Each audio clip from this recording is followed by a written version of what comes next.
Živijo, jaz sem Petra in sem že nekaj časa aktivna pri eni skupini Mladi za življenje, ki smo povezani z eno drugo organizacijo Pohod za življenje,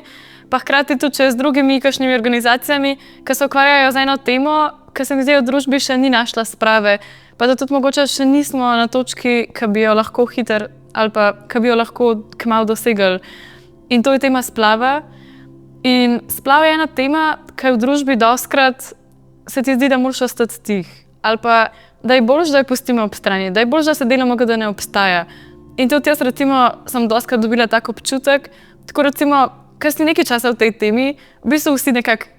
te tako dojemajo, dobiš tako eno nalepko, tako, ki ni nujno slaba, ampak pa zmeraj, ko pride kakšna taka tema, ko kdo začne to temo, ali pa, ne vem, ko pride kakšno tako vprašanje, da se na to napelje, se zdi tako obrnem k tebi in zato tako, kaj zdaj? Tako da ni zmeri lahko in tudi meni se je to zmeri zgodilo v srednji šoli, da sem se mogla pol jaz izpostaviti. Pa jaz povedati, kar si mislim, pa vsi so pričakovali, da bom jaz pol imela dobre argumente pa zmagala v tej debati. In glih to ni lahko, da si ponavadi sam ali pa, ne vem, 2 proti 15 ali pa 30 ali pa kakorkoli. In ni zmeri lahko odpreti usta pa povedati, kar misliš, da je prav, ker je tako lažje ostati tih. Ampak jaz, ko sem prišla do tiste točke, ko sem odkrila, zakaj je to tako pomembno, pa ugotoviš, da se v bistvu res ne splača in da je veliko boljše povedati, kar misliš, da je res. Zato, ker je to tako pomembno. Zaradi tega, ker vse ostale stvari, kakor je zdaj tako popularno biti aktivističen, ne vem, za podnebne spremembe ali pa za sprejemanje migrantov ali pa karkoli, ja, saj to je super, ampak vsi te se dejansko zavzemajo za pač neke pravice enih skupin, ki so jim odvzete kakšne pravice. Ampak, ko priješ do te točke, da se zaveš, da ko se pogovarjamo o splavu, v bistvu vse tiste, ki se jim največja krivica dogaja, v bistvu izpuščamo, načrtno izpuščamo iz naših debat, pa da jih sploh ne omenjamo. In ko prideš, ko se tega zaveš, se mi zdi, da ne moreš več ostati tih, zato ker je to toliko bolj pomembna tema. In tudi jaz, ko sem se tega zavedla,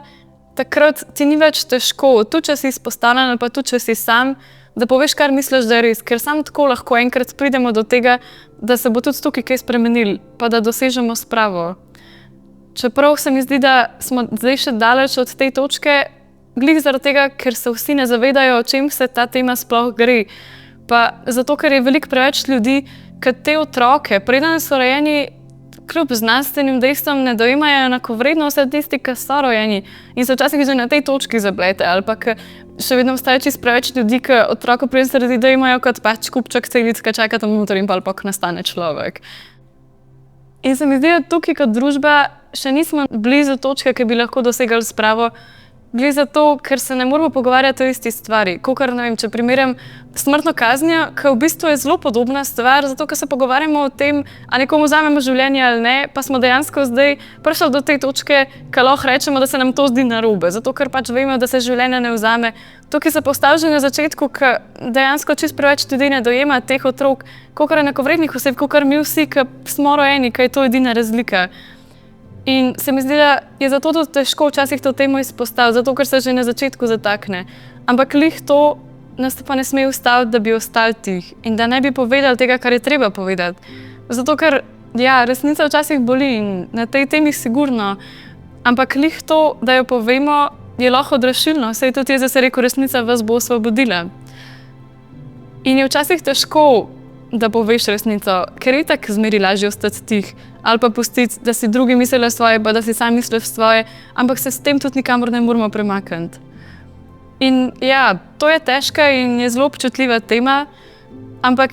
v bistvu, kar mene ponavadi prepriča, da ne ostanem tih, ampak da povem, tudi če mi je težko, je pa tisto, ko slišiš kakšne zgodbe ljudi, ki niso vedeli, če bi radi sprejeli svojega otroka ali pa od mater, ki so se znašli res v stiski, ampak so pa pol zgodbe, tiste, ki te dvignejo po koncu, pa ki ti pomagajo, da ne ostaneš tih, ampak da poveš tudi, če je težko.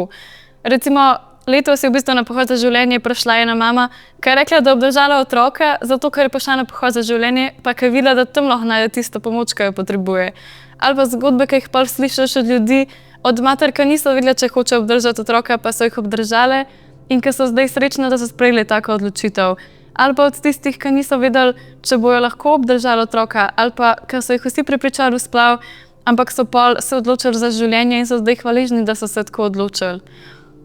In se mi zdi, da take zgodbe so tiste, ki nam pol pomagajo, da ne ostanemo tih tudi, če je lažje ostati tih. In sej konc koncev smo vsi romarji po eni poti. Tudi romarji upanja in sej romar pomeni, da nekam hodiš in da ta pot tudi ponavadi ni lahka, pa da je dolga.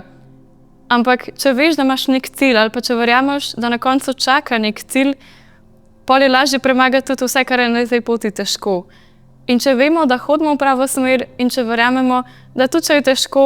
da na koncu cilj čaka, pol mislim, da tega upanja tudi nikoli ne bomo izgubili in da lahko tudi na koncu kot družba